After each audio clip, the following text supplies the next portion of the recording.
But Joseph gets an excellent start. He's already clear of the rest of the field, and the Swiss hurdler is absolutely flying here. It's a battle for second place. Joppis at the moment doing very well. The Spaniard will take second, but 13:14 unofficially, a championship record. I said this man is in form and could challenge it, and he's proved to fulfill my prediction.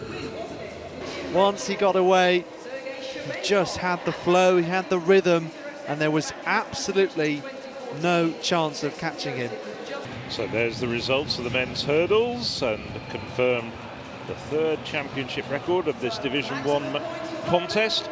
And it goes to Jason Joseph of Switzerland with that sparkling time of 13:12. Wojciech Nowitzki in the circle, Olympic champion from Tokyo.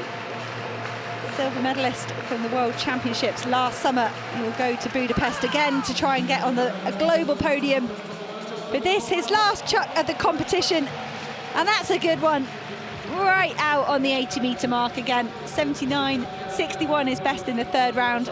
Could be around about the same. Pavel Fidek's championship record survives another year. He has some bragging rights here. I think if you enjoyed any of the action you saw in this men's hammer, or you like heavy throws, you will certainly be looking forward to the men's hammer in Budapest at those World Championships.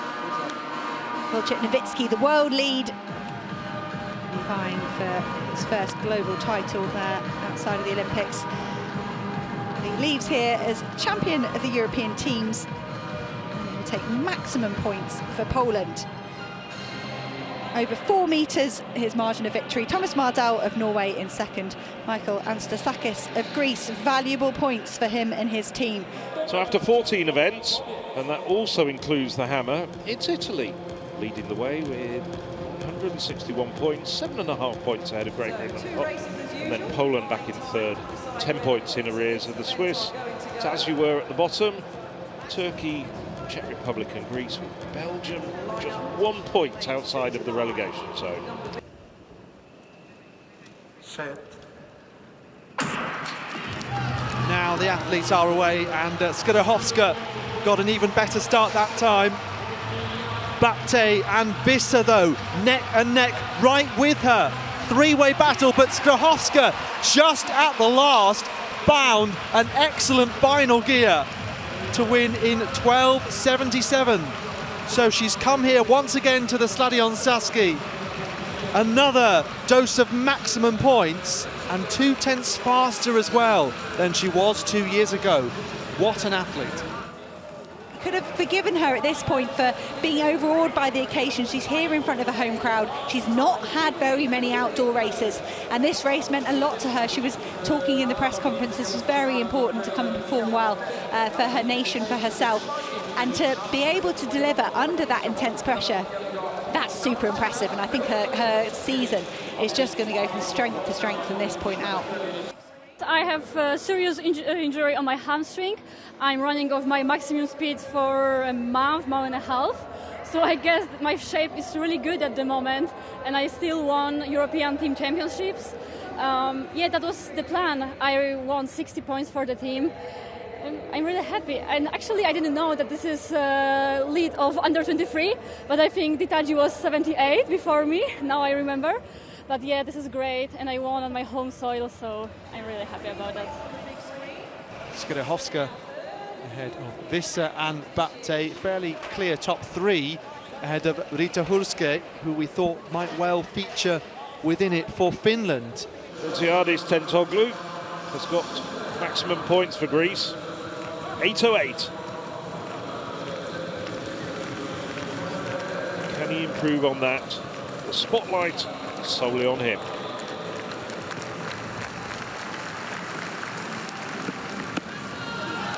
Oh, now, is that a legal jump? Because if it is, that is absolutely huge. And the Greek contingent, who are much closer to the long jump than we are, think it is. That could well be in excess of the championship record. That championship record stands At 8.38 to Tentoglu himself from 2 years ago in this very arena. That is a huge jump.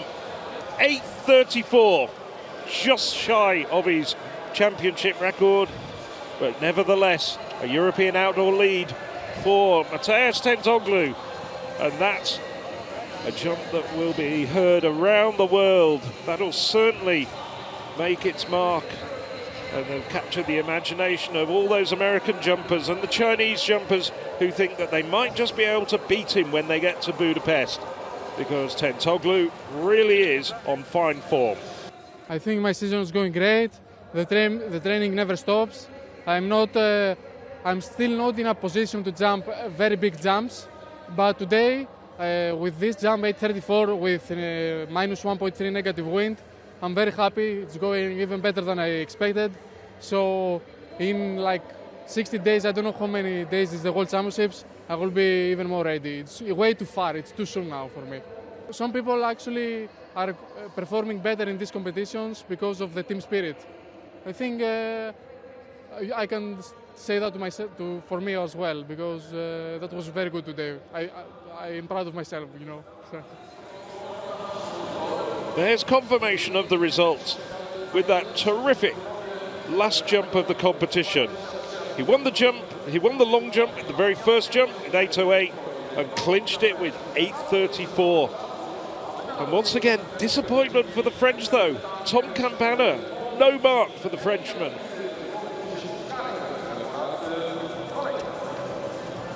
This is great to see another look at Bumquo getting away over the hurdle. She put on her own Instagram hashtag "this is not a joke," and that she was very proud to have the opportunity to collect some extra points for Belgium. And unfortunately, with the disqualification of Kambunji in final A, it actually saw Bumquo get 2 points. I think the whole team are going to be very appreciative of the effort that she put in there in the hurdles. This is how the standings look then, with potentially big improvement for Greece, but Italy still leading now by 17 points. Fulani, of course, doing very well in that long jump competition. Great Britain still solidly in third place. Germany and the Netherlands in the top 5, and Greece out of the bottom 3. Mo Katir is gritting his teeth. It's an Iberian battle all of a sudden, but for how long, I wonder? Laros up into third. Meals fighting to stay in contention, but too far back now, surely. Still Katir against Nader. Laros fighting, but Mo Katir does hold on. 3:36.97 on the clock. And a key victory for Spain, another side in mid-table. And Katir has set a new championship record, also one that we weren't sure whether that was possible given the early pace, but ultimately so many of these men had gone faster than Jakob Alusa's record from 2014 of 3:37.74. Super impressive from Katir to hold off so many fast charges behind. Just seeing him come down the home straight, as you were saying, a real surprise to get that championship record, but a reflection on his quality. And he does it celebrating with the crowd. Yeah, he kept his cool really as we look at this full result. Katir from Nader from Laros, because at the very start of the race there was a lot of after you, you know, not my tactic to lead from the front through those early stages, but very composed, worked his way up, held first place. There are our standings after 19 events. Italy up top, 13.5 point advantage over Great Britain. And Poland, the host nation, in third, trying to win their third consecutive European Team Championship title. Vilma Murto in the pole vault here for Finland.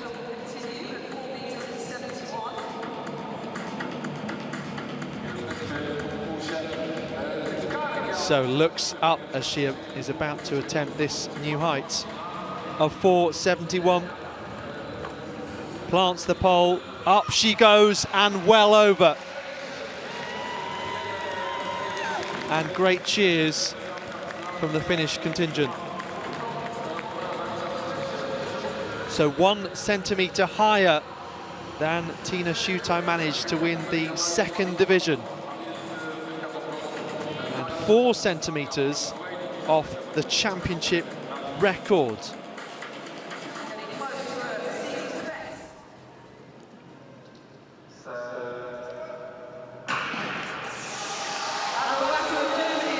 Well, Sibilio back in form after injury problems in 2022, starting very quickly as well. So too Watrin on the outside. So it's the man in lane 9 and 8 at the moment who are leading the way. Schmidt, the Dutchman, in lane 5, having a good run. We seem to have lost the German somewhere. Anyway, Abuaku, I think, might have just pulled up. We'll wait and see. But at the moment, it's Sibilio out in lane 8, having a terrific run. Schmidt having a very good run indeed. At this stage, Schmidt might well be on for a personal best. Sibilio, though, looking strong, looking fit. And the Italian is really doing a fine job here of taking maximum points for Italy. 48.15, a championship record. He takes down that august mark of Karsten Bornholm from 2017. Well, I was very impressed with that run from Sibilio, but I've no doubt he's also going to be featuring in the mixed 4x400 metre relay team, which will bring this division to a climax tomorrow evening. But there we have it. Alessandro Sibilio, 48.14. Nick Schmidt second, 48.95. Seamus Derbyshire, 49.51. I think that the 400 hurdles is now the best specialty in athletics. There are 3 of the best time ever, like Carsten, Allison and Rai, but I want to stay with them, and I have to improve myself to stay with us. I think we have a great captain. There's Jimo. Jimo has been through an injury, important injury, and now he's Olympic champion, world champion in there. So for me and for us, he's a great captain ever. So now I don't know where he is. I think he's on the stadium. So go Italy. And the team standings, Italy after that win, their 5th of the first 2 days, 249 points, 19.5 ahead of Great Britain and Northern Ireland, who are still without an individual victory. Poland in 3rd.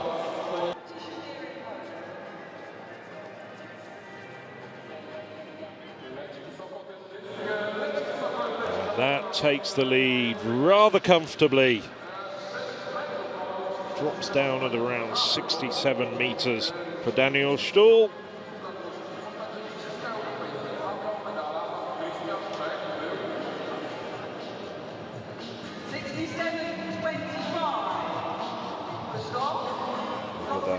Implement just coursing its way across this late afternoon sky here in Silesia.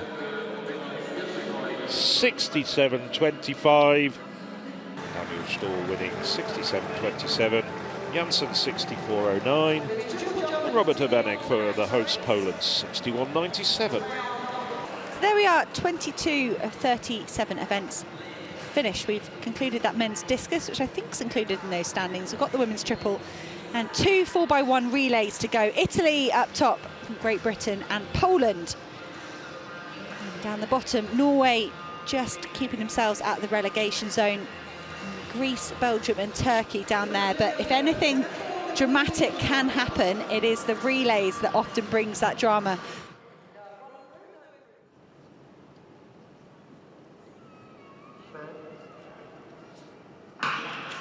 Well, it's going to be an almighty second leg when you consider you've got Lika Klaver, Lisa Meyer, Dalia Kadadi and Amy Hunt all involved. Decent set of changeovers so far. And there is Lika Klaver in the orange and blue of the Netherlands, powering through.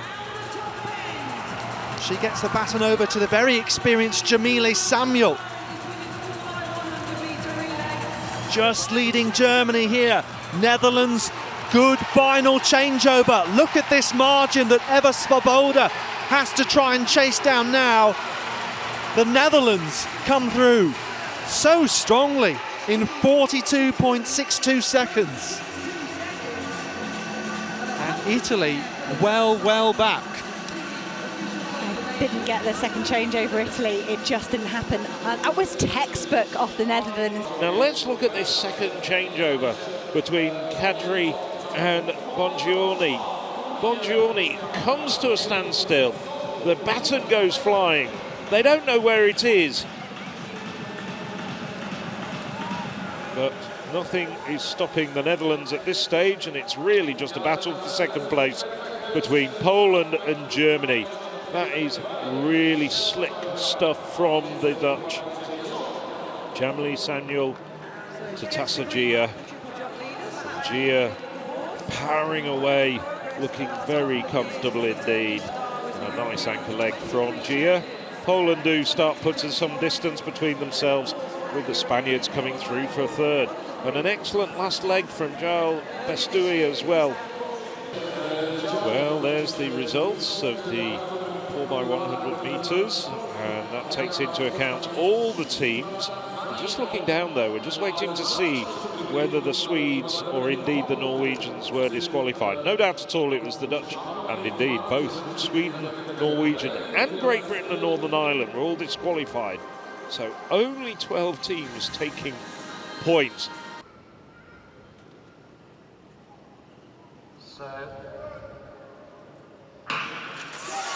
And they're away.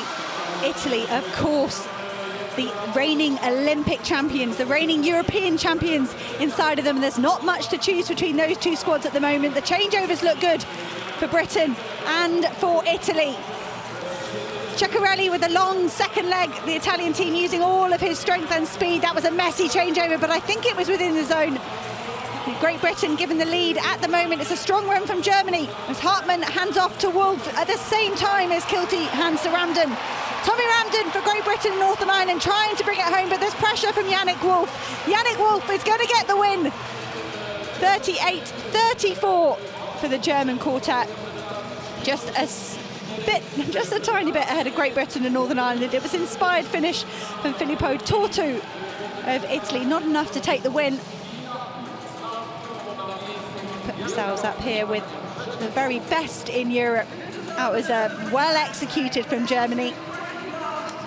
Similar to the women's team from the Netherlands, it's good. You've not got the superstars on the list there. You've not got the Ceccarellis, the Jeremiah Azouz, the individual medalists at a European level.